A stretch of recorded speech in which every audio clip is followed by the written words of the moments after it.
The secretions of the pineal in the yogic terminology is referred to as amruta, because once it begins its secretion, everything about you becomes sweet and beautiful.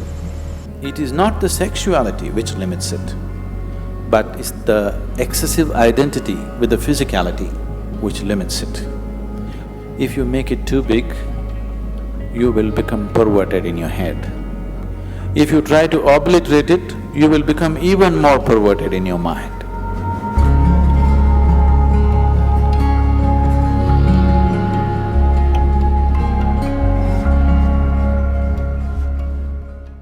A 92-year-old man went to his doctor for a full medical checkup. The doctor checked him up and he said, "Hey, old boy, for your age you're doing great, everything is just fine with you." But the man asked, "But doctor, what about my sex life?" So the doctor asked, "Thinking about it or dreaming about it?" The more you try not to think about something, the more you will think about it. This is the nature of the mind. So there are many reasons why one indulges in sex. For some, it is just pleasure. For some, it is a way of building this bond and companionship. Otherwise, people feel they're going away from each other. They may be just fine, but a lot of people, it is psyched in their mind that if they're not sexually involved, they're actually moving away. Not true. You can be very close to somebody and need not be involved in any physical manner, isn't it? But societies are psyching, especially in this part of the world, people are hugely psyched. If there is no sexuality, you don't really have a relationship. In fact, the word relationship, it took me some time to understand, that here, if you say a relationship, you're supposed to understand it's sex-based relationship. Nothing else is a relationship. If I can have a very strong relationship with you and not be concerned about your body, isn't it? I may not be drawn to your body in any way, but I can have a very powerful relationship with you. But all those possibilities are completely discounted.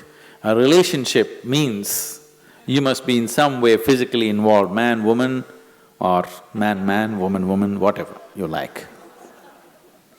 Essentially, it's body-based. What kind of body is individual choices, but essentially it is body-based. This has happened because somewhere our identification in the body has gone beyond normal levels of identity. It is excessive identification with the body. That is why body-based relationships have become the crux of the society. One who is too identified with your physical body naturally is sex-driven, because that is the highest thing that he knows. There are ways we can make you find something which is far bigger than this. Once you taste something better, I don't have to tell you, give this up or give that up, it'll anyway fall off, isn't it? There are ways to do certain sadhana which is more intense than sexuality, which is more ecstatic than sexuality. On one level, if you look at it, all dimensions of yoga, one way or the other, are ultimately trying to activate the pineal. Because once it begins its secretion, everything about you becomes sweet and beautiful. It creates a whole inner pleasure, which makes all the outer pleasures look like kindergarten stuff. That's the reason yogis are just sitting with eyes closed, not because they're against pleasure, they're against small pleasures, that's all. So the Shambhavi, one thing that's happening is, it stimulates the pineal secretion in a big way, which leaves you drenched in a certain level of sweetness throughout the day. It just leaves you in a certain state of ecstasy and blissfulness because the pineal gland is active. This is one aspect of your physiology which is very close to your consciousness. The rest of the physiology is about survival, but pineal gland is one aspect of your physiology which is very, very close to transcending the physical. In the yogic traditions, this sweetness is referred to as amrita or the ambrosia or the elixir of life. One drop, if it comes into the system, suddenly the whole system just cools down, the whole system is lubricated, functions at ease. The desperation in the system is gone. The desperation in the mind is gone. So, ambrosia means you found your own pleasure. If you're extremely joyful within yourself, you found the amrita within yourself. You're an extreme state of pleasantness. Now, being with people, not anymore about squeezing pleasure out of them. Being with people is just being with them. Only now you're truly capable of love. Otherwise, it is just a open sesame trick. I love you means, whether they believe you or not, for that moment they make themselves believe you. Because they are also in need of something, you're also in need of something. Isn't it? It's like Alibaba under 40. Open sesame means it opens. This is just like I love you means many things open up. Now, by doing this, I'm not saying it's right or wrong, that's the way people conduct their life, there's nothing to it. But by doing this, the true possibility of knowing an intense sense of love within you is lost. You're here constantly looking, what can I get out of this person, what can I get out of that person? This is a con job. It's called a love affair. But it's a con job. But if you are extremely ecstatic by yourself, when you're being with people, it's about sharing your ecstasy. It is about, if they are not touched by it, somehow to touch them with it, rather than seeing what you can squeeze out of them.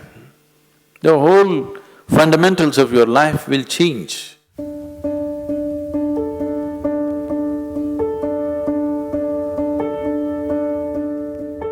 Yes and no, in the sense, it is not the sexuality which limits it, but it's the excessive identity with the physicality which limits it. So, it is not sexuality per se which becomes the barrier, but the attachment it creates to the physicality which definitely becomes the barrier. This question is coming from a certain amount of bits and pieces, the gossip that you have heard about how you could assimilate your own semen and raise it up to your higher possibility. Yes, it is true. At the same time, it is not because of abstinence that one does it, it is because of internalizing your energies that you do it. It is not simply that somebody is abstaining from sex and suddenly his energies are all organized and it's going up. It's not true. If your energies get organized and begin to move up, the need for sexuality may evaporate for you, but it doesn't leave you incapable. It doesn't leave you impotent, but the need is gone. It is just no more a compulsive thing. And it is not just this one thing, all compulsiveness is lost. Essentially, most of the sexuality that's happening on the planet is happening because of a certain compulsiveness, isn't it? It's a compulsive drive. When you become conscious, when all compulsiveness disappears, this also disappears. It is just that because people are so body-oriented, they're always thinking spirituality versus sexuality. They are not connected. They are not connected. One is of the body, another is of a different dimension. It is simply because people are because religions of the world, moral schools and the ethical schools have been always speaking against it, it has become such a big issue in people's minds. They think the only way to know something beyond is, you must be away from this. Because somewhere you're not able to accept the simple biology of a human being, which is the tragedy, that you cannot accept the simple biology. You either have to celebrate it or you have to push it down the drain. Both are not needed.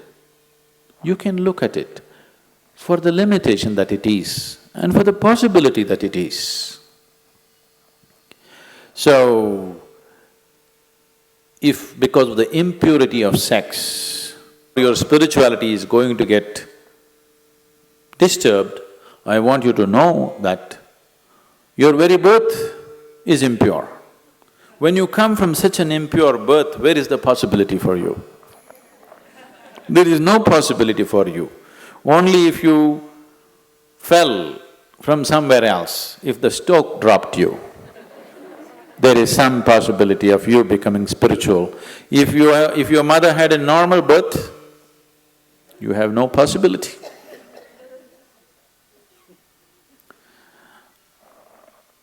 A 6-year-old girl came home one day from school and asked, "Mama, how was I born?" The mother was embarrassed. She said, "A stoke dropped you." She said, "Okay." She noted down. "Mama, how were you born?" "A stoke dropped me too." "Mama, how was grandmama born?"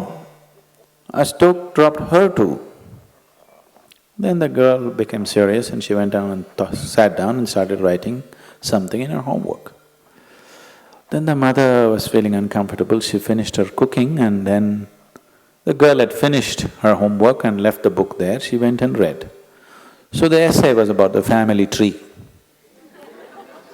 So the girl had written, "For 3 generations in my family, nobody had a natural birth."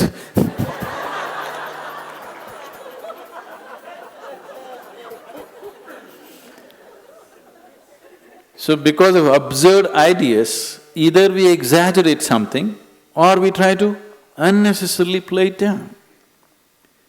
It has a certain role in your life. If you make it too big, you will become perverted in your head. If you try to obliterate it, you will become even more perverted in your mind. After all, now I am speaking, this is a kind of energy. You are looking at me, this is a kind of energy. You are listening to me, this is a kind of energy. These are different expressions of the same life energy, isn't it? Now, sexuality is also another expression of the same energy. Now, one has to decide how much of his energy, in which direction he wants to send it. Because after all, you are a limited amount of energy, isn't it?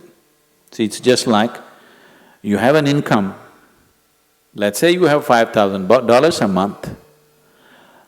How much for the house rent, how much for eating, how much for schooling, how much just for fun, how much for vacation, your portion, isn't it? Tomorrow morning, you got your salary, in the evening you went out and blew it up. Now the next month is going to be trouble, isn't it? Of course you have a credit card, but everything in your life, if you are handling your life sensibly, everything in your life is apportioned according to your understanding, your need and your capability, isn't it so? Yes? Your money, time, energy, isn't everything allotted the way you like to arrange it? This is also the same thing. How much of it? First of all, do you need it? Or are you doing it because of socially you're psyched? If there is a need, if I ask you to stop it, you will become perverted because it'll all happen in your head. If somebody is telling you, you have to do it, if you don't do it, you're not normal, another kind of perversion will come. Both are not needed. After all, you are not going after a man or woman, you are going after a certain level of pleasantness. So once you experience a certain level of pleasantness, wouldn't you like to dig deeper into this? Because whatever pleasantness happened, maybe you used the other person, but the pleasantness happened within you, right? So suppose anyway the pleasantness is happening within you, the other person is just a key to open this, wouldn't you like to have the key in your own hands? Yes? That if you sit like this, you are on full scale. You don't need anybody.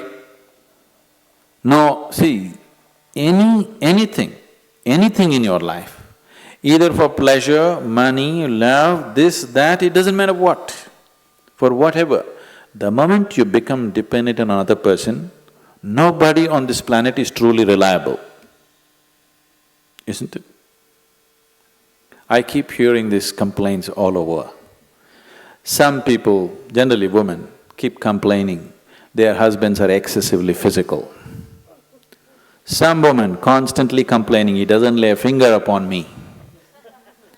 Whatever happens, it's a problem, because it'll never happen exactly the way you want it. As long as another person is involved, nothing will ever happen 100% the way you want it, isn't it so? Yes or no? It never will. It doesn't matter if you get married to your god, it still won't happen. As long as your way of being, your sense of pleasure and joy is dependent on another person, you will always have a complaint. Doesn't matter how wonderful the other person is. So in this context, people might have talked about celibacy because they said, take some time off. Because to extract pleasure out of somebody, you have to play any number of tricks. It doesn't happen simply. This is called as courting.